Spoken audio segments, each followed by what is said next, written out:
Y ya están viendo todos la función.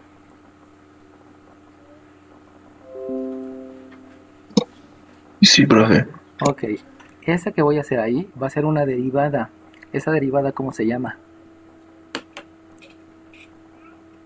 45. 45, dime. ¿Implícita? Implícita, ok, se llama derivada implícita debido a que la función está definida implícitamente, o sea, no hay una definición explícita de lo que está ocurriendo, sino está implícito, o sea, está internamente, por decirlo así, está definida implícitamente. Como la función está definida implícitamente, entonces eso me lleva a que la derivación se llama derivada implícita. Ahora, esta función, ¿qué nombre recibe?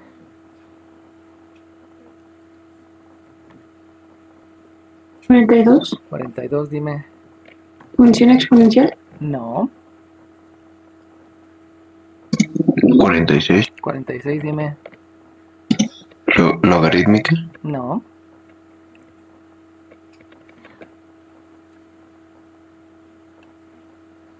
¿12? 12, dime.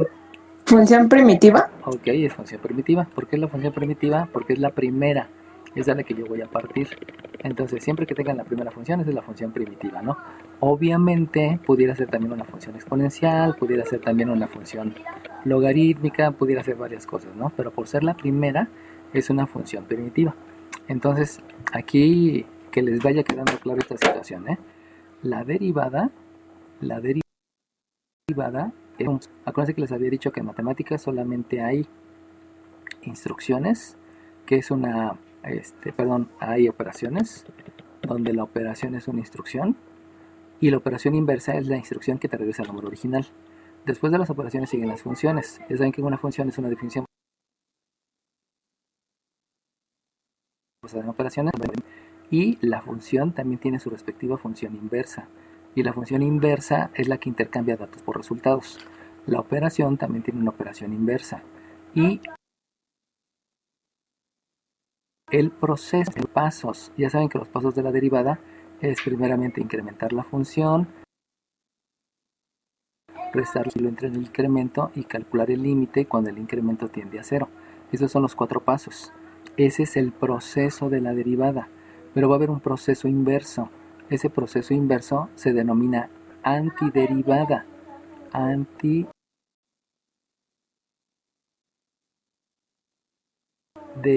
La antiderivada es un concepto que dio Levitz. Levitz fue un matemático que en su momento planteó el proceso inverso. Proceso, ya saben, es el que me regresa a la función primitiva. Parto de la función primitiva, aplico los 4 pasos y obtengo la fórmula para calcular. Y el proceso que me regresa y comúnmente se conoce como integral. ¿Por qué se conoce como integral? Porque Riemann también estuvo trabajando en el mismo tema y se juntaron los trabajos de Lewis y de Riemann y de ahí surgió el símbolo de integral. Pero se puede ver una integral del proceso inverso, por eso se llama antiderivada. Y la interpretación de Riemann habla de una suma de áreas. Entonces, cuando lleguen a cálculo integral, se van a dar cuenta que la integral es una suma, por eso la forma de la S, o sea, es una S alargada, a eso se debe el símbolo de integral.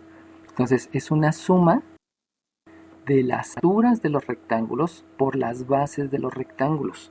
Ese va a ser la integral. Y en cálculo integral les van a mostrar a ustedes que la altura del rectángulo obedece a una función. Ya saben lo que es una función. Y la base del rectángulo de la función. En otras palabras, chiquillos, cuando ustedes hagan integrales, necesitan reconocer a la función y necesitan reconocer a la derivada. Para que ustedes puedan integrar, forzosamente deben derivar en un paso.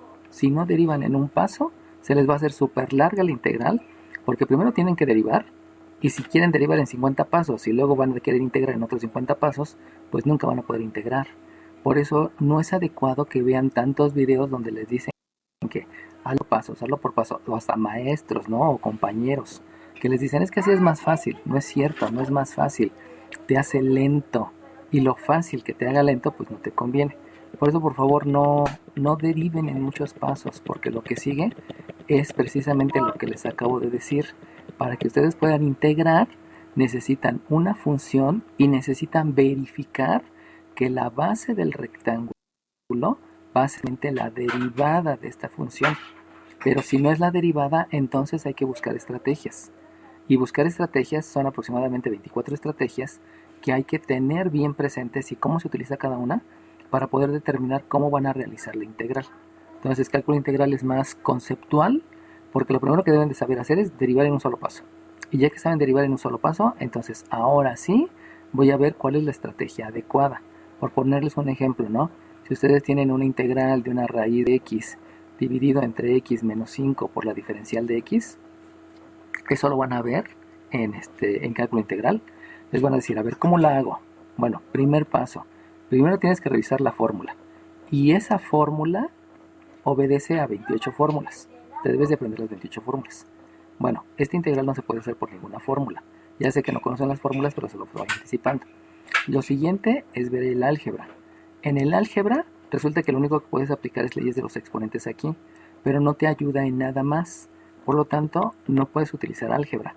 Luego te vas a identidades trigonométricas. ¿Cuántas identidades trigonométricas conocen? Pues conocen un montón, porque están las recíprocas, las de ángulo medio, las de ángulo doble, las de cociente, y hay que aprenderse todas las identidades que vieron en segundo semestre. Si no pueden aplicar ninguna identidad, me voy a la siguiente estrategia. Y la siguiente estrategia es sumar cero. Ahora, ¿cómo sé que puedo sumar cero?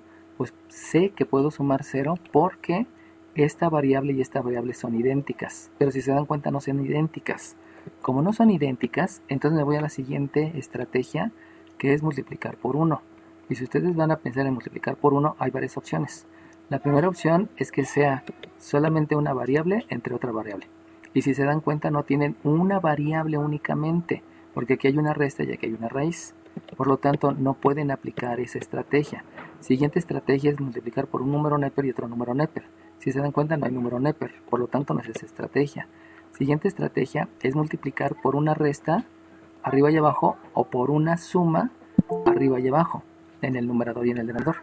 Pero para poder aplicar, para poder realizar esa multiplicación, debe de haber la condición que sean raíces o que sean funciones trigonométricas.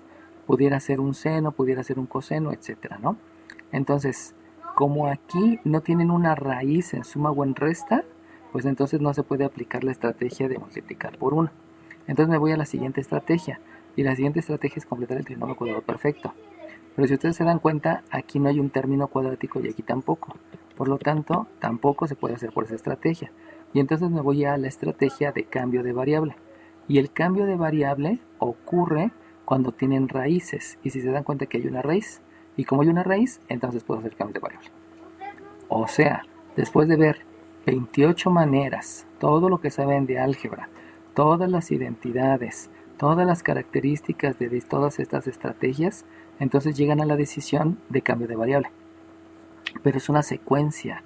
Entonces, para poder hacer una integral, van a tomar todo lo que saben, todo lo que han aprendido durante toda la vocacional. Y específicamente, para poder ver si pueden utilizar la fórmula, forzosamente tienen que derivar la función. Y si ustedes se dan cuenta, lo primero que hay que hacer es identificar quién es la función y quién es la derivada. Y esa parte de identificar lo tienen gracias a que saben derivar de manera rápida. No porque les hacen derivar con un montón de pasos que los hacen solamente que se hagan lentos, ¿no? Entonces, insisto, ya no sigan los consejos de las personas que les quieren enseñar a derivar en muchísimos pasos, porque lo único que va a ocurrir es que en cálculo integral van a estar muy, muy, muy débiles, no van a tener las fortalezas suficientes como para poderse enfrentar a la situación de cálculo integral, ¿no? Pero obviamente eso ya lo decían ustedes, ¿no? Y es cosa de ustedes. Entonces, ¿qué es la integral? La integral es el proceso inverso a la derivada. ¿Qué van a calcular? Van a calcular áreas. Y para eso van a utilizar una estrategia. Les digo, si quieren en vacaciones vayan viendo los videos que están en mi canal para que vayan viendo cómo sé de integral, perdón, qué estrategia debe utilizar. Y sirve que se van adentrando en los conceptos que necesitan utilizar y que entiendan, ¿no? Que cálculo integral es muchos conceptos, pero no son complicados porque ya los manejan. O sea, ya saben que es recíproco, ya saben que es simétrico, ya saben que es una ley de exponentes, ya saben que es una propiedad. De aquí directamente voy a derivar. Las fórmulas, ya fórmula voy a aplicar para derivar esta primera, o la que voy a aplicar va a ser la de la derivada de una variable con respecto a la misma variable. Menos, porque ya saben que la derivada de una suma o de una resta simplemente es la suma o la resta de derivadas. ¿Qué fórmula voy a utilizar aquí? Voy a utilizar la de la potencia. ¿Cuál es la fórmula de la potencia? La derivada de una potencia es el exponente por la base elevado al exponente menos 1. Que si se nota, como ya está escrita una vez la base, no es necesaria, multiplicada por la derivada de la base con respecto a la variable independiente. Igual. Ahora bien, si ustedes se dan cuenta, aquí yo tengo mucho que lo primero que debemos de hacer es aplicar las leyes de logaritmos. Y las leyes de logaritmos me mencionan que el logaritmo de una división es como 52. 52, dime. La resta de sus elementos. No. 55. 55, dime. Sería el logaritmo del numerador menos el logaritmo del denominador. Exacto. Hay que especificar cuál es el orden, porque su compañero anterior me dijo la resta de sus elementos. Fíjense bien, ¿eh? Si me dice la resta de sus elementos, entonces que se lo resto a la base que es 10, que se lo resto al numerador que es A y se lo resto al denominador que es B. Y si se dan cuenta que lo que me dijo su compañero, el lenguaje español utilizado para explicar lo que me está diciendo, coherente.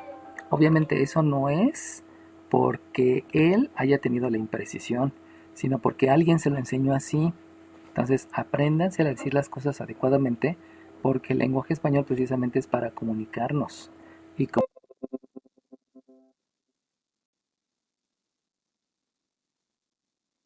como dijo, el logaritmo del numerador menos el logaritmo del denominador. Apréndanse bien a decir las leyes, porque si no va a haber muchas. Acuérdense que por ahí se habla de la programación neurolingüística.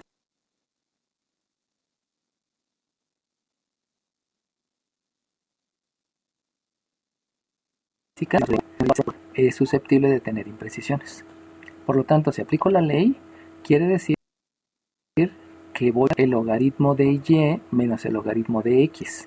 Y con eso que lo estoy haciendo mentalmente, ya puedo aplicar la derivada de un logaritmo. ¿Alguien me puede decir cuál es la derivada de un logaritmo neperiano?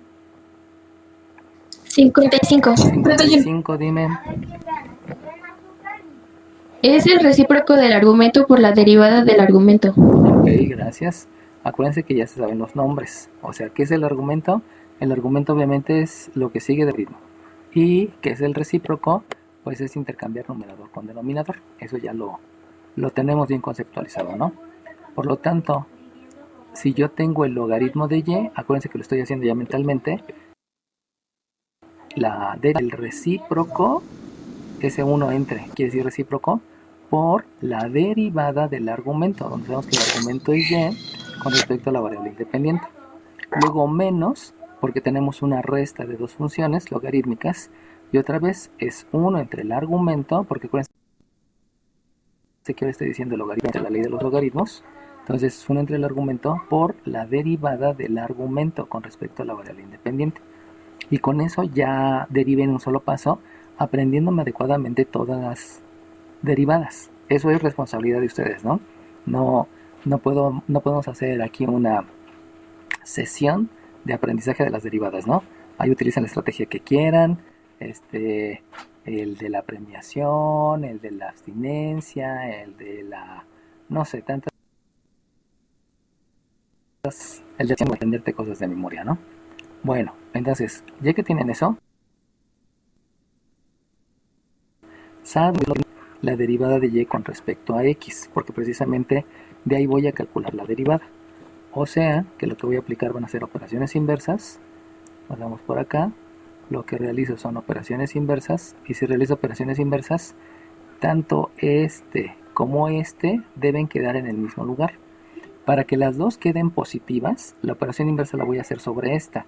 Por lo tanto, si aquí está restando, la operación inversa es que aquí va a sumar.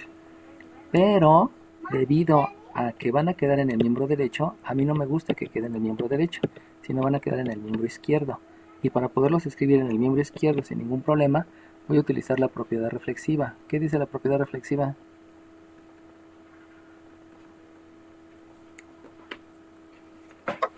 Veinticinco. 45. 25, dime 25. 25. ¿No? ¿Alguien más? 38. 38, dime 38. Que es cuando se pueden intercambiar las posiciones de los miembros debido a que todo es igual a sí mismo. Ok, todo es igual a sí mismo. Y como todo es igual a sí mismo, puede intercambiar sin ningún problema la posición de los miembros. O sea, lo puedo escribir ya sea en el miembro izquierdo y en el miembro derecho, porque como, insisto, todo es igual a sí mismo, o sea, el 10 medios es igual al 5, o sea, todo es igual a sí mismo, yo lo puedo intercambiar sin ningún problema y escribir 5 igual a 10 medios. Esa es la propiedad reflexiva. Por lo tanto, vuelvo a repetir, como yo quiero que queden positivos, lo que estoy haciendo es aplicar la operación inversa sobre el menos, pero lo voy a escribir todo en el miembro izquierdo utilizando la propiedad reflexiva. Eso quiere decir que 1 entre y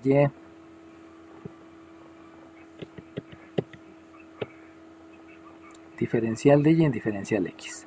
De una vez también vamos a factorizar. Vamos a factorizar. ¿Qué es factorizar? 26. 26, dime 26. Expresar en Es factores. expresar en factores. Entonces, expresar en factores es como yo quiera, ¿no? Obviamente hay métodos, el de máximo común divisor, diferencia de cuadrados, etc. Pero si nada más digo factorizar, voy a factorizar lo que a mí me conviene. Y lo que a mí me conviene factorizar es solamente esto que voy a calcular. Entonces, de una vez vamos a factorizar eso. Y si yo factorizo, en el miembro derecho está el 1 entre y. Por propiedad reflexiva ya lo estoy escribiendo en el miembro izquierdo. Ahora aquí hay una operación resta. La operación inversa es una operación suma, la voy a sumar acá en el miembro derecho, pero por propiedad reflexiva lo voy a escribir en el miembro izquierdo. Por lo tanto, aquí voy a escribir un más 2y. Y de ahí ya estoy realizando varios conceptos en un solo paso, que es a final de cuentas lo que hay que hacer, ¿no? Ahora, teniendo en cuenta que ustedes ya dejaron todo esto del lado derecho, ahora este hay que escribirlo en el lado izquierdo. Y si lo escribo en el lado izquierdo, obviamente que hay una operación que voy a hacer la operación inversa y que se le va a sumar a este que está acá. Sabemos que por división esto es 1, pero al final de cuentas lo voy a escribir en el miembro derecho, porque ya estoy aplicando la propiedad reflexiva. Por lo tanto, aquí voy a tener que esto es 1 más 1 entre x. Sabemos, ya lo habíamos dicho, que el dx en dx es 1, y como el dx en dx es 1,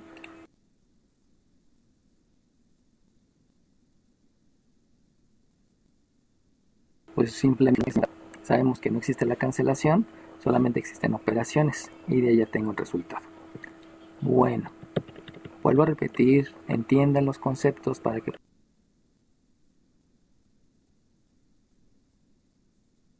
puedan hacer, y obviamente tienen el riesgo inclusive de no acabar la vocacional, ¿no? Lo cual es triste, pero pues es una realidad que le ha ocurrido a muchos de sus compañeros, considerando que durante toda la historia de todas las vocacionales, lo que ha ocurrido frecuentemente es que la mitad termina y la otra mitad no termina, pues sí sería un poquito cruel que estuvieran dentro de la mitad que no termine, solamente por haber tomado la decisión de no aprenderse los conceptos. Bueno, ahora bien, ¿alguien me quiere decir cuál es el concepto que sigue? 14 igual a... No. No, ya no. Ok, Se ¿alguien me más? olvidó. 15, 45. dime 15. ¿Se puede realizar una suma de números racionales? Exacto, voy a hacer la suma de números racionales. Acuérdense que lo primero que debo de ver siempre es la jerarquía de operaciones. Precisamente me estoy dando cuenta que las operaciones que debo de hacer primero son las que están entre paréntesis. Y si ustedes observan, aquí hay una suma de números racionales. Por lo tanto, realizo la suma de números racionales y también la hago por acá. Eso implica obviamente que hay que calcular el mínimo común múltiplo. Saben que el mínimo común múltiplo es la multiplicación de las bases. Entonces hay que ver cuáles son las bases que están en el denominador. Y una vez que ya las vea, pues multiplicarlas, ¿no? Si ustedes observan las bases, aquí es una base y, aquí es una base 1. Simplemente la multiplicación es y aquí la base es 1 y la base es x. Entonces ahí el mínimo común múltiplo sería, es x, perdón. De aquí, entonces la derivada de y con respecto a x tiene un mínimo común múltiplo que es y. Y por lo tanto, al dividir esta y entre esta y me da 1 y 1 por el de arriba pues sigue siendo 1. Recuerden que eso no se hace por productos cruzados porque luego lo quieren hacer así. Se escribe la operación y luego otra vez el mínimo común múltiplo entre el denominador me da y por el de arriba. Obviamente necesito utilizar las leyes de los exponentes. Ya saben que la ley de los exponentes menciona que si hay el producto de dos potencias con diferente exponente y la misma base, lo que se hace es sumar los exponentes. Por lo tanto, ahí me queda un 2y cuadrada igual, lo mismo hago en el miembro derecho, aquí me queda una x, entonces esta x entre el 1 me da, y por el 1 de arriba me sigue dando x,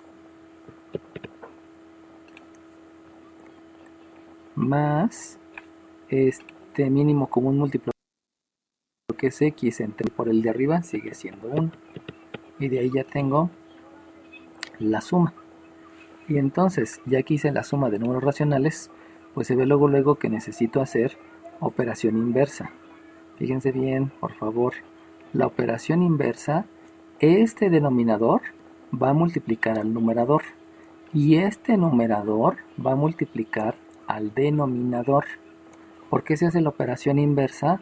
Así como les digo, porque si yo quiero dividir toda la fracción, me va a quedar una división de este entre este. Y si hago eso, entonces tengo que hacer producto de extremos entre producto de medios y es más tardado. Entonces, entiendan el concepto de operación inversa. La operación inversa es que el numerador va a multiplicar al denominador. Esa es la operación inversa. Numerador multiplica, los denominadores dividen. Y la operación inversa también va a implicar que este denominador va a multiplicar al numerador. En el denominador divides y en el numerador multiplicas. De ahí viene el concepto de la respectiva operación inversa. Y entonces, aquí yo menciono que la derivada de y con respecto a x es el producto de la y por x más 1 entre la multiplicación de la x por 1 más 2y cuadrada. Obviamente, como que hay primero las variables, pues a mí me conviene más que escriba primero el 2y cuadrada más el 1, y lo único que estoy haciendo ahí es la propiedad conmutativa. Acuérdense que la propiedad conmutativa menciona que el orden de los factores no altera el producto, pero también menciona que el orden de los sumandos no altera la suma conmutativa. Y con todos esos conceptos, pues ya acabé la derivada en los pasos que saben, ¿no? ¿Cómo sé que ya terminé la derivada? Pues que en la derivada no hay exponentes negativos, en la derivada ya no hay operaciones, en la derivada no hay exponentes racionales y en la derivada no hay raíces en el denominador. Y con esos argumentos, con esas condiciones, ya sé en qué momento se acaban las derivadas. Si no he llegado a eso, no se ha acabado una derivada. Entonces, la derivación sigue siendo en funciones explícitas, donde está despejada la variable dependiente, o en funciones implícitas, donde no está despejada ninguna variable. Pero me están asegurando que eso es una función, donde ya saben que en una función a cada valor de la variable independiente le corresponde solamente un valor de la variable dependiente, y que obviamente se puede graficar. ¿Alguna duda, chiquillos? Ok. Disculpen que sea tan insistente, pero estoy buscando algo en ustedes. Primer paso, derivar. Un solo paso. No hay que hacer más. Y si se dieron cuenta en ese paso, de una vez incluí las leyes de los logaritmos. segundos pasos, tercero, cuarto, quinto, todos los demás, es operaciones. Jerarquía de operaciones, operaciones. O sea, todos los demás pasos son álgebra. Pero el primer paso, el de derivada, ese lo tienen que hacer en un solo paso porque ya se saben los conceptos y el concepto es precisamente cómo se escribe la fórmula. Y con eso pues van a acabar rápido, ¿no? Si no, se van a tardar un montón, muchísimo. En esta derivada se pueden tardar hasta 1 hora en hacerla. Si lo quieren hacer pasito por pasito, ¿no? Bueno, sale bien. Vamos al siguiente. Y esto no es virtuosismo, como decía algún maestro en la vocacional, ¿no? Esto simplemente es entender la conceptualización. Si tú entiendes la conceptualización, pues no hay ningún problema, ¿no? Si no entiendes la conceptualización, sufrirás eternamente porque no te quieres aprender las cosas como te las quieres aprender. Y uno de los vicios que tenemos en México es que pues se piensa que las matemáticas solamente es pasar, cancelar, eliminar, regla de 3, ley del sándwich, la forma del chicharronero, desarrollar, mínima expresión y cosas por el estilo que ni al caso, ¿no? Bueno, ya están viendo la siguiente función. ¿Todos? Sí, profe. Ok, va que va. Entonces, ¿qué es lo que voy a hacer primero? Pues aquí se ve luego, que lo primero que debo de hacer van a ser logaritmos. Y si hago logaritmos, aquí vamos a tener que aplicar las leyes de logaritmos. El logaritmo de una potencia es el exponente por el logaritmo de la base. Siguiente, el logaritmo de un producto es el logaritmo del primer factor más el logaritmo del segundo factor. De una vez vamos a estar utilizando las leyes de los exponentes, donde la ley de los exponentes menciona que si tú tienes una potencia, raíz enésima, el resultado lo vas a escribir como una base, elevado al exponente sobre el índice de la raíz. Y hasta ahí le vamos a dejar para que no los pierda, porque de una vez ya puedo derivar, ¿no? Pero vámonos por las piedritas. Entonces, si aplico todas las leyes, obviamente esto sigue siendo f de y, no va a cambiar porque todavía no derivo. Alguien, dígame el número de lista de quien me quiera decir el resultado de la aplicación de todos esos conceptos. 15. 15, dime 15. ¿Qué debo de escribir? 6 como cociente. 1 sobre y No, todavía no derives. al cubo más 4. Todavía no derives. Ok. Solamente aplica las leyes de los 6 logaritmo natural. Ajá. Neperiano. Acuérdate que no se llama neperiano. No se llama natural, se llama neperiano. Sí. De y al cubo más 4, Ajá. que es el argumento. Ajá. Más 1/2. Ajá. Logaritmo neperiano de 5y menos 1. Ok, muy bien. Gracias. Entonces, fíjense cómo podemos aplicar todas las leyes, todos los conceptos que sean necesarios, ¿no? Él de una vez ya iba a derivar. Qué buena onda, ¿no? O sea, qué bueno que ya quieras derivar, ¿no? Pero por fines didácticos solamente vamos a aplicar los conceptos que ya mencioné allá arriba, ¿no? Y fíjense cómo cuando entienden los conceptos pueden aplicar todo de jalón. No es que sean muy inteligentes, como les decía a sus compañeros, ¿no? Mi papá cuando estaba yo chiquito me decía, es que el número 3 tiene un signo positivo multiplicando que solamente lo ven los muy, muy inteligentes, ¿no? Y yo decía, pues ¿cómo le hago para verlo? No lo veo. Ver es utilizar tus ojos para identificar algo visible. Entonces yo decía, ¿en qué momento voy a ser tan inteligente que mis ojos lo van a ver, no? Y eso fue un gran trauma para mí, porque mi papá me dijo una mentira. O sea, eso no es que los muy inteligentes lo vean, es una conceptualización. Pero a mi papá, pues dentro de su conceptualización de la vida, pensaba que parte del engaño era importante para poder dar clases, en este caso para mí, ¿no? Lo cual pues ya luego entendí que tienes que conceptualizar, no puedes dejar todo ahí al aire, ¿no? Hay un error que tenemos en la academia donde se dice que son artificios matemáticos y el artificio es mágico, ¿no? Y aquí no hay magia, aquí solamente hay conceptualización, no existe la magia. Bueno, una vez que ya hice eso, pues vamos a derivar. Si vamos a derivar, pues vamos a aplicar las fórmulas. Las fórmulas, insisto, ya se las saben, se las voy a mencionar. Aquí tengo la derivada de una suma. Como tengo la derivada de una suma, entonces voy a hacer la derivada del primer sumando más la derivada del segundo sumando. El primer sumando es una constante por una función. Al ser una constante por una función, entonces va a ser la constante por la derivada de la función. Pero la función es un logaritmo. Como es un logaritmo, utilizo la derivada del logaritmo. Y la derivada del logaritmo menciona que debo de escribir 1 entre el argumento por la derivada de este argumento. Pero ese argumento me doy cuenta que es una suma. Por lo tanto, es la suma de las dos derivadas. Pero este primer sumando es una potencia. Por ser una potencia, entonces debe de ser el exponente por la base elevado al exponente menos 1, que me da por resultado 2, multiplicado por la derivada de la base con respecto a la variable independiente, que también es y. Aquí no es x. Fíjense como aquí hay una y. Por eso es importante que escriban esto para que vayan manejando que las variables independientes pueden ser diferentes variables. Y no se queden con una conceptualización errónea, que siempre aquí son y y por acá son x. Por eso también es importante que lo hagan, ¿no? Y luego resulta que tengo más un 4, pero un 4 es una constante.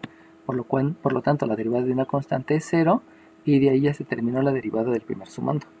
¿Cuántas fórmulas utilicé? La de la constante por la función, se las escribo, solamente por atención. Es la de la constante por la función, donde saben que esto es la constante por la derivada de la función. Luego utilicé la derivada de una suma de dos funciones, donde es la derivada más la derivada de la segunda. Y luego utilicé también la derivada de una potencia, donde la derivada de una potencia es el exponente por la base elevado al exponente menos 1 por la derivada de la base con respecto a la variable independiente. Y por último utilicé la derivada de una constante que es 0, ¿no?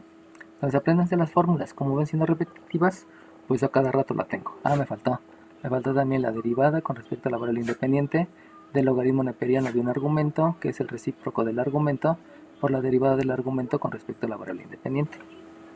Y entonces vamos a derivar la segunda parte. La segunda parte otra vez es una constante por una función. Por lo tanto, debo de escribir más la constante, que es un medio, por la derivada de la función, pero la función es un logaritmo neperiano. Por lo tanto, la derivada obedece a multiplicar a 1 entre el argumento, que obviamente ahora es diferente el argumento porque son dos funciones logarítmicas, por la derivada del argumento. Pero el argumento es una resta. Al ser una resta, pues va a ser la resta de las derivadas. El minuendo es una constante por una función. Por lo tanto, la derivada debe de ser la constante por la derivada de la función, pero la función solamente es una letra. Entonces es la derivada de la letra con respecto a la variable independiente.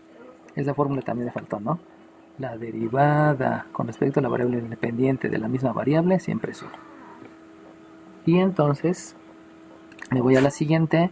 Sabemos que el sustraendo del argumento es una constante, por lo tanto la derivada es 0, y en ese momento ya se acabó toda la derivada, aplicando 1, 2, 3, 4, 5, 6 fórmulas. ¿Ahora es complicado? Pues no es complicado, es cosa de estarlo haciendo frecuentemente, y te vas a aprender todas las fórmulas, ¿no? Pero hay que aprendérselas bien. Vuelvo a poner de ejemplo lo que nos dijo su compañero. Su compañero no estuvo mal, su compañero tuvo una imprecisión. La imprecisión que tuvo fue que el logaritmo de una división es la resta de sus elementos. ¿Y cuáles elementos hay? Pues está el logaritmo, está la base, está el numerador y está el denominador. Entonces, si no tienen bien conceptualizado a través de una lectura adecuada en español, porque manejamos el lenguaje español, a eso me refiero, entonces nunca van a entender qué es las matemáticas. Y eso es, pues, determinante, ¿no? Ahora bien, si ustedes se dan cuenta, tienen dos términos. Como tengo dos términos, hay que ordenar esos términos. Esos términos, ya saben que el orden de los términos, lo primero que aparece en un término es el signo, luego multiplica un coeficiente, luego multiplica una variable con exponente, luego multiplica una función exponencial, luego multiplica la función logarítmica, luego la función trigonométrica y luego la arcofunción. Entonces, si voy teniendo ese cuidado de acomodar por términos, me va a quedar, disculpen, aquí ya me equivoqué, porque aquí ya sí ya estoy derivando. Entonces aquí sí debe de ser la derivada de la función con respecto a la variable independiente. Y entonces la derivada de la función con respecto a la variable independiente es, ya saben que primero va el signo, pero si se dan Profe. cuenta, dime, Profe, Abajo número de de, lista, dígame primero el de número F de de lista. Y no va de Y. 14. 55. Dime 14. Bueno, abajo de F de Y no va de Y, ¿Por puse qué? de X. Dime por qué. Porque pues estamos derivando respecto a la variable independiente y es una derivada explícita, no es una implícita. Ok, muy bien. Entonces hay que escribir, perdón, disculpen porque no soy gallina para estar poniendo, hay que escribir la misma variable. Aquí se ve luego, pero acuérdense que cuando vayan a llegar a la superior, les van a decir la función depende de la temperatura, del tiempo, de la presión, del volumen, de la densidad y del pH. Entonces, con respecto a quién vas a hacer la deriva, pues lo voy a hacer con respecto a... Ahí sí es diferente. Dependes de muchos, pero la haces con respecto a una sola variable. Por eso es indispensable la anotación, ¿no? Ya posteriormente les dirán que se pueden hacer algunos ajustes y entonces ya entenderán por qué a veces se utiliza la prima o la biprima. Pero ahorita por conceptualización es mejor que no las pongan como prima o como biprima, ¿no? Bueno, entonces ya aclarando el punto, el signo, aquí es signo positivo, aquí es signo positivo, aquí es signo positivo y este no es signo porque era una suma, pero como le sumas el 0, pues ese no cuenta, ¿no? Por lo tanto, me queda el signo positivo que no lo escribo por acuerdo. Un signo positivo nunca se escribe si está al principio. Luego, voy con los coeficientes. Recuerden que los coeficientes son los números. El coeficiente es el 6 porque multiplica y es el 3 porque multiplica. Este 4 no es coeficiente porque está sumando. Por lo tanto, el producto de mis coeficientes es 18. Luego me voy con la variable. Ya saben que la variable es una letra y esa letra puede o no puede tener exponente. Entonces el coeficiente es 18. Ahí voy con las letras. Las letras son la y cuadrada que está multiplicando y esta y cúbica no es variable porque está sumando. Por lo tanto, la única variable es la y cuadrada. Aquí me faltó decir algo que se me pasó, que dy en dy es 1 y también es un coeficiente porque el 1 por el 3 y por el 6 pues sigue siendo el 18, ¿no? Y por último me voy con las funciones exponenciales. Acuérdense, espérenme tantito.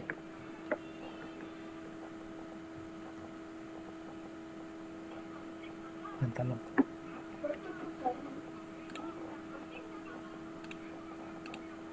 Ven, pantalón. Y deja acá de afuera. Ya no puede estar aquí. ¿Por qué?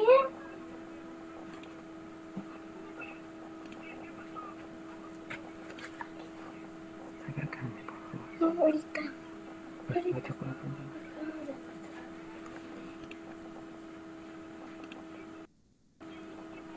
Ok, entonces después del signo, que ya habíamos dicho que es signo positivo y aquí sí hay que escribirlo porque representa una suma, me voy con los coeficientes y al irme con los coeficientes sabemos que son los números y esos números que voy a estar utilizando pues precisamente es este 1/2 y es este 5. Este 5 no es coeficiente porque multiplica la y está en una resta.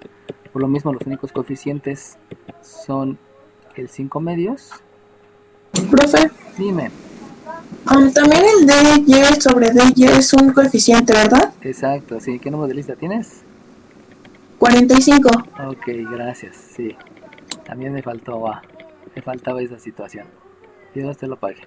Entonces, acuérdense que esas conceptualizaciones hay que tener bien claro qué es lo que estoy haciendo, por qué lo estoy haciendo, porque al final, me puede causar dudas de por qué se queda sin marcar o se queda solo, ¿no? Luego sigue la variable, variables no hay en este caso, porque acuérdense que esta y al estar en una resta es una función exponencial. Entonces todo esto pertenece a una función exponencial, obviamente hay que dejarla en el denominador, y aquí me queda un 1 entre 5y menos 1. Ok. Pregunto, ¿ya acabé o todavía no he acabado? 55. 55, dime. Todavía no. Se puede hacer una suma de números racionales. Exacto, se puede hacer una suma de números racionales. Si se dan cuenta, esta suma se ve más compleja que las otras, pero sin embargo hay que hacerla. Entonces no se queden con que ya se vio bonito y hasta ahí, ¿no? No, o sea, hay que hacer las cosas como se deben de hacer, aunque se vea un poquito más complejo. Entonces, lo que voy a hacer es la suma de números racionales. ¿Cómo supo su compañera que hay que hacer la suma de números racionales? Pues porque aquí hay un número racional y aquí hay otro número racional. Obviamente aquí abajo hay un denominador que es 1 y aquí obviamente hay otro denominador. Entonces, lo que debo de considerar es que todo el número racional es este 5 por 1 en el numerador, este 18y cuadrada por 1 en el numerador, y estos son los denominadores. ¿Por qué los escribí separados? Por la implementación. Pero ya viéndolo como operación, pues obviamente hay que considerar cuáles son los numeradores y cuáles son los denominadores para determinar que se puede hacer la suma de números racionales. Entonces, lo primero que debo de hacer es calcular el mínimo común múltiplo. Ya les dije que el mínimo común múltiplo es el producto de todas las bases que están en el denominador. Por lo tanto, la derivada de la función con respecto a la variable independiente es el mínimo común múltiplo. Le comienzo. Esta y cúbica pareciera ser una base, precisamente porque es una base con exponente 3. Pero debido a que es una suma, aquí está en una suma, entonces el y cúbica ya no se llama base, se llama sumando. Y al llamarse sumando, entonces este es un sumando, este es otro sumando, y debido a que, como les he dicho, la raya de fracción es un paréntesis, implica que toda esta es la base. Toda la suma es la base, no solamente la y cúbica. Para ahí aclarar el concepto, ¿no? Recuerden que la raya de fracción es un paréntesis, y por lo tanto escribo paréntesis, y cúbica más 4, y esa es la primera base que está en el denominador. La siguiente base, pues se ve luego que es el 2, ahí no hay pierde. Por lo tanto, el 2, por el orden de los términos, lo debo de escribir al principio. Acuérdense que siempre deben de procurar que estén escritos adecuadamente, signo, coeficiente, variable, etcétera, ¿no? Luego, la siguiente base en el denominador pareciera que es la y, pero la y está por un 5. Entonces pareciera que la base es 5y, pero debido a que hay una resta, entonces el 5y ya no se llama base, el 5y se llama minuendo, el 1 se llama sustraendo, y por lo tanto, debido a la raya de fracción, quiere decir que todo es esto una base completa y hay que considerarla como tal. Por lo tanto, aquí escribo el 5y menos 1. Y de ahí, entonces ya puedo hacer la suma de números racionales. ¿Qué debo de hacer? Hay que dividir el mínimo común múltiplo entre el denominador, lo cual se va a convertir en solamente dividir y cúbica más 4 entre y cúbica más 4, que me da 1, y lo demás hay que multiplicarlo por el numerador. En otras palabras, eso de más va a ser un 2 por 5y menos 1, que va a multiplicar al 18y cuadrada. Ahí solamente estoy indicando la multiplicación. No voy a realizar la multiplicación para que vean cómo hacerla, ¿no? También no se atiborren de muchos conceptos porque pudiera cometer algún error. Vuelvo a repetir. Dividí y cúbica más 4 entre y cúbica más 4, y ya lo único que debo de multiplicar son estos dos, que los tengo aquí, esos dos factores, por el numerador que lo estoy escribiendo aquí. Solamente estoy dejando indicada la multiplicación. En el siguiente paso aplicaré el concepto de la multiplicación. Y luego viene una operación suma. Esa operación suma la escribo en el numerador, tal cual. Y vuelvo a hacer lo mismo. Divido el mínimo común múltiplo entre el denominador. Eso implica que lo que se va a dividir va a ser el 2 entre el 2, que me da 1, el 5y menos 1 entre el 5y menos 1, que también me da 1, y lo único que voy a multiplicar es el y cúbica más 4 por el numerador, el cual ahí se ve un poquito más rápido. Y entonces lo que escribo para hacerlo en la siguiente operación es que el 5 lo voy a multiplicar por el y cúbica más 4. Y una vez ya lo estoy ordenando, ¿no? Bueno, tengan mucho cuidado en la suma de números racionales porque luego quieren hacer productos cruzados y de ahí ya muchos caen en imprecisiones. Ahora bien, ¿alguien me puede decir cuál es la propiedad distributiva? 26. 26, dime. ¿Sí dijiste 26 o dijiste 36? No, sí, 26. Dime. Uy, la multiplicación se distribuye sobre los elementos de la suma o sobre los elementos de la resta. Ok, va que va. Entonces, voy a distribuir la multiplicación sobre los elementos de la suma y los elementos de la resta. Fíjense bien, ¿eh? Por eso lo dejé aquí indicado. Voy a distribuir la multiplicación. ¿Dónde está la multiplicación? Pues resulta que este 2 multiplica al 18 y multiplica la y cuadrada. El orden de los factores no altera el producto. Esos son los únicos que se están multiplicando. Y esa multiplicación se va a distribuir sobre los elementos de la resta. O sea, se va a distribuir la multiplicación multiplicando por el 5y y multiplicando por el menos 1. La propiedad distributiva es distribuir la multiplicación sobre los elementos de la resta o de la suma. Por eso primero marco quiénes son los que se están multiplicando para posteriormente distribuirlos sobre el minuendo y distribuirlos sobre el sustraendo. Eso es una manera de aplicar dos conceptos. ¿Cuáles son los conceptos que estoy aplicando?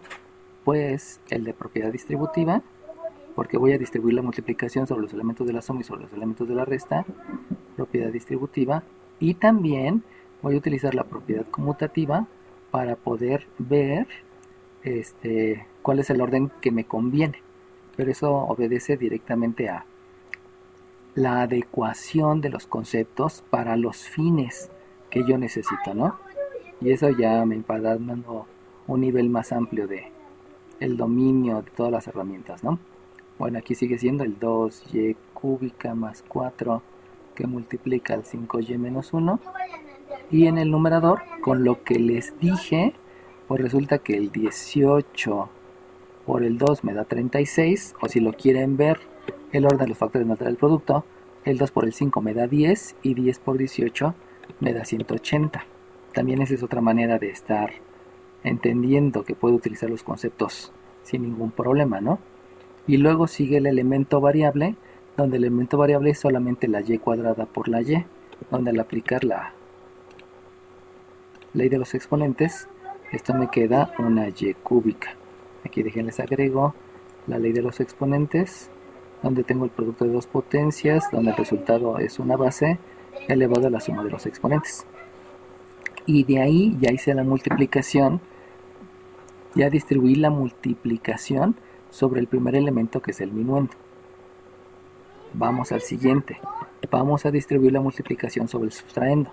Obviamente para hacer eso también debo de agregar ley de los signos, porque hay un más por menos, que me va por resultado un menos.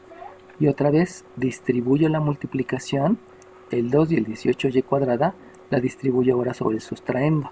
Por lo tanto, pues si se dan cuenta me da solamente el 36y cuadrado. Y de ahí me voy a la siguiente propiedad distributiva, que la siguiente propiedad distributiva pues no ofrece mayor grado de dificultad. Y entonces me queda un más 5y cúbica más un 20. Y entonces, ahora sí, ya puedo hacer la jerarquía de operaciones, donde la jerarquía de operaciones, obviamente ahora voy a considerar la suma de términos semejantes. Y si considero la suma de términos semejantes, me doy cuenta que esta y cúbica con esta y cúbica las puedo sumar. Obviamente voy a utilizar la ley de la suma, porque los números tienen el mismo signo, de donde obtengo que la derivada con respecto a la variable independiente es un 185y cúbica menos 36y cuadrada más 20 dividido entre un 2 por un y cúbica más 4 por un 5y menos 1. Y entonces, ¿ya acabé? 31. 31, dime. No, porque todavía se puede factorizar. Dime qué puedes factorizar. El numerador. ¿El numerador? Dime, ¿pero qué puedes factorizar el numerador?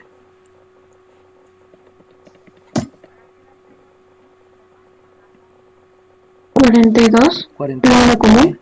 Dime 42. Un término común. ¿Y cuál es el término común? Acuérdate que un término es la multiplicación de signo por coeficiente por variable con exponente. Entonces, si me dices que vas a factorizar un término común, necesita forzosamente haber un signo, un coeficiente y una variable. Dime cuál es el término común.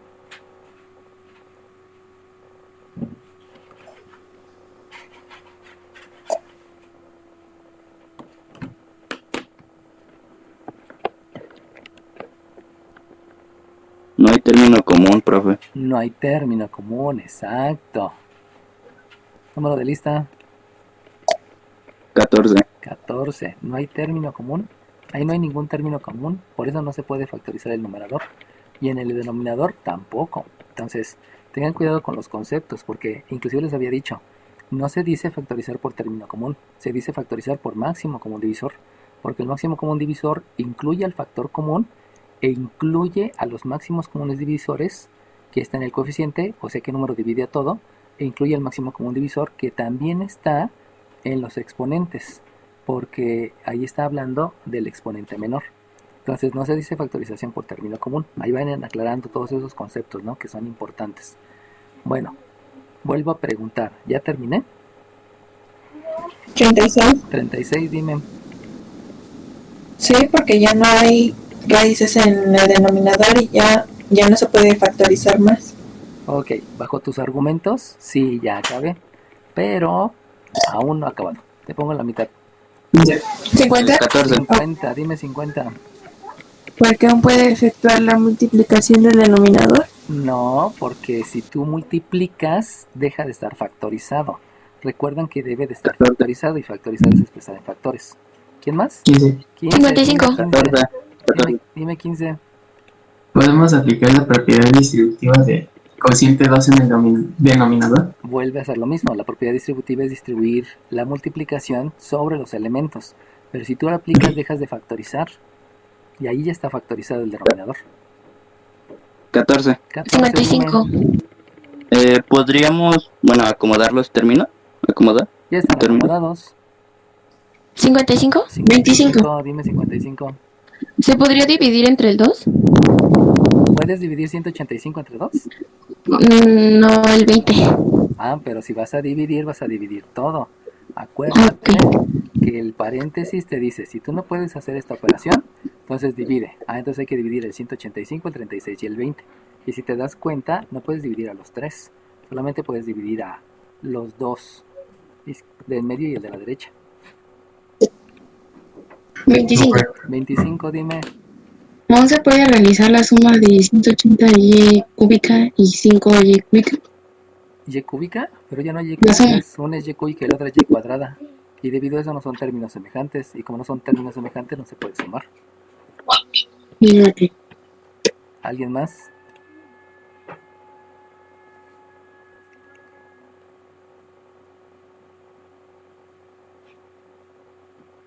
Acuérdense que me están dando todo lo que ustedes saben y les estoy corrigiendo ese conocimiento, ese concepto que lo tienen mal posicionado.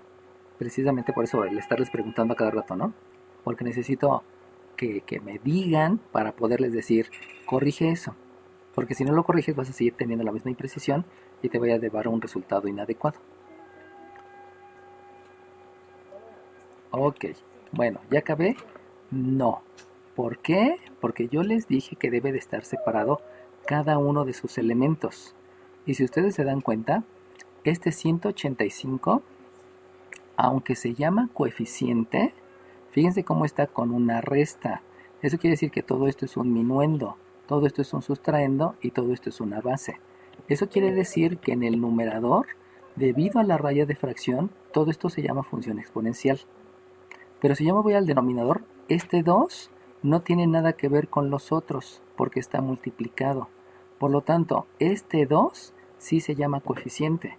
Y como se llama coeficiente, por lo que les había dicho, debe de estar separado de los demás porque debe de estar ordenado. Eso implica, no estoy factorizando, estoy ordenando los elementos. El primer elemento es el signo más, que nos escribe. El segundo elemento es el 1 medio, porque se llama coeficiente. Y el otro elemento, todo, se llama función exponencial. El 185y cúbica menos el 36y cuadrada más el 20 es una función exponencial porque este paréntesis, que es la raya de fracción, te indica que está elevado a la 1. Y debido a eso, entonces no se puede catalogar como un signo, como un coeficiente, como una variable, sino se tiene que catalogar como una función exponencial. Y esta función exponencial, voy, está entre la otra función exponencial y entre la otra función exponencial. Ahora sí, dime. ¿Por qué está poniendo de X? No debería ser de X, porque estamos derivando de Ah, sí es cierto, tienes razón. Número de lista 56. 56. Muy bien, ya te lo pagué. Sí, eso deben de tener mucho cuidado, porque es indispensable. Para mí, y se los digo en buen plan, ¿no? Como estoy explicándoles, manejando aquí lo de la lista y todo eso, pues sí es factible que cometa imprecisiones mientras estoy explicando, ¿no? Pero ya cuando ustedes estén haciendo la evaluación y todo eso, acuérdense de todos los detalles. O sea, todos esos detalles marcan la diferencia entre un doctor que tiene una buena operación, un químico que hace bien un proceso, un ingeniero en alimentos que desarrolla un buen alimento, o el que simplemente es obrero y obedece órdenes, ¿no? Entonces la idea es que ustedes no solamente obedezcan órdenes, sino en verdad tengan la conceptualización adecuada para llegar a triunfar. ¿Dudas, chiquillos? Profe, Dime. ¿y qué nos supone que eso que hizo fue acomodar término? O sea, por término. Fue separar. O sea, fue separar los elementos. ¿Qué tienes que separar? Los signos. Bueno, sí, es acomodar por términos. Sí, tienes razón. Separar o acomodar por términos. No, es que hace rato un compañero le dijo eso. Dijo que ya está acomodado. No lo escuché entonces. Sí. Bueno, en esta parte. ¿Qué compañero fue? Díganme. Fui yo, profe, el 14. El 14, discúlpame. Luego me Sí, pierdo también, gracias. estoy escuchando. Y gracias también a su otro compañero por argumentar. Acuérdense que lo importante es siempre la argumentación, ¿no? O sea, no pueden decirles que no cuando argumentan adecuadamente. A mí me fascina, y se los digo en buen plan, me fascina cuando mi hija me rebate así con palabras fuertes, porque está argumentando, y si argumenta con razón, pues está bien, ¿no? No es que me esté gritando, está argumentando, y obviamente la estoy preparando para lo que sigue, porque ella se tiene que saber defender ante cualquier persona. Y a veces los padres cometemos el error de no me grites, no hables fuerte, obedece, cállate. Y pues no es cierto, ¿no? Lo que tenemos que hacer nosotros es guiar. Es guiar. Y el guiar es, sí me puedes argumentar, pero no puedes excederte. Y el excederte ya es hacer berrinche, que son cosas diferentes, ¿no? Obviamente hay que disciplinar, hay que guiar, hay que enseñar, etcétera, etcétera, ¿no? Y lo mismo acá con ustedes. Bueno, ¿alguna duda? ¿Alguna pregunta, comentario o lo que sea? Ok.